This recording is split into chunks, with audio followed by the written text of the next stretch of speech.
There are places where the past doesn't stay buried, where a single tragic moment is seared into the very landscape, replaying itself long after the living have gone. In the damp, pine-scented darkness of coastal North Carolina, just outside the sleepy town of Maco, there is such a place. For over a century, along a stretch of forgotten railroad track, a light would appear in the dead of night. It wasn't a star or a farmhouse window. It was a lantern swinging slowly, deliberately, back and forth, as if held by an invisible hand. A warning, a plea, a ghostly echo from one of the most brutal nights in American railroad history. This is the story of the Maco Light and the man who refused to leave his post even in death. Our story begins not with a ghost, but with a man. His name was Joe Baldwin, and in the year 1867, he was a conductor for the Wilmington and Raleigh Railroad, a line that stitched together the towns of a state still struggling to rebuild after the Civil War.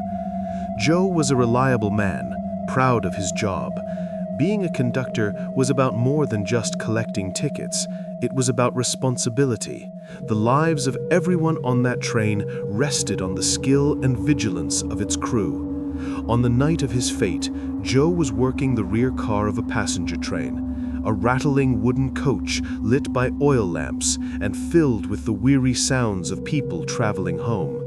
Ahead of them, another train was on the same track, a slower freight that they were following at a cautious distance. The protocol was simple but absolute. The rear car of a train had to carry a bright red lantern hung prominently from its back platform. This was the signal to any train approaching from behind.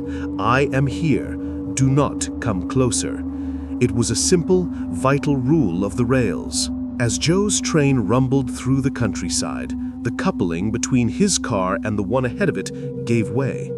There was no loud crash, no dramatic shriek of metal. It was a quiet, mechanical failure. The link pins snapped. In an instant, Joe Baldwin's passenger car was alone, decoupled and coasting silently to a stop on the tracks, while the rest of the train, its crew completely unaware, continued on into the night.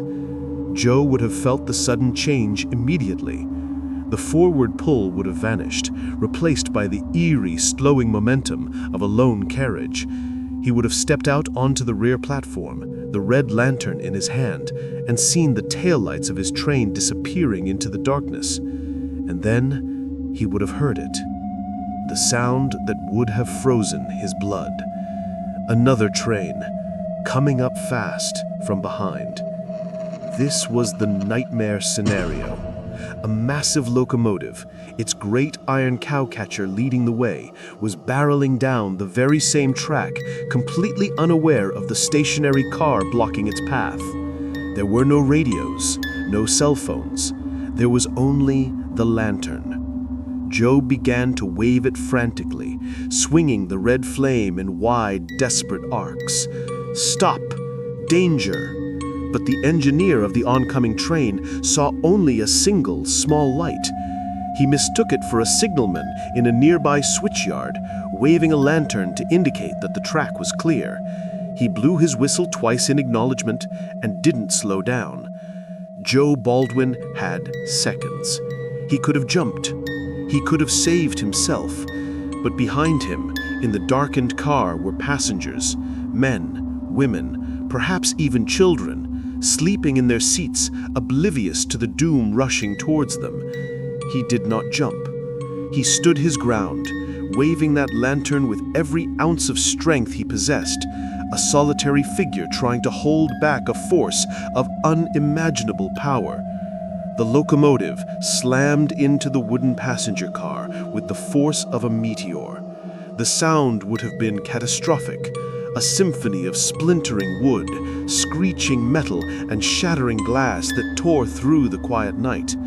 The car was utterly demolished, hurled from the tracks, and smashed into kindling. When rescuers arrived from Maco Station, they found a scene of horrific wreckage. They pulled the dazed and injured passengers from the debris. Miraculously, no one in the car was killed, but they could not find Joe Baldwin. They searched for hours with torches, their lights flickering over the torn-up earth and shattered timber. And then they found him, or part of him. Joe Baldwin had been decapitated in the violent impact. His body was found some distance away near the tracks, but his head was nowhere to be found. The legend says that his head, with perhaps a few final seconds of consciousness, was thrown into a nearby swampy pond, where it sank beneath the murky water, lost forever. The official reports were filed. The railroad compensated the victims. Life, as it always does, moved on.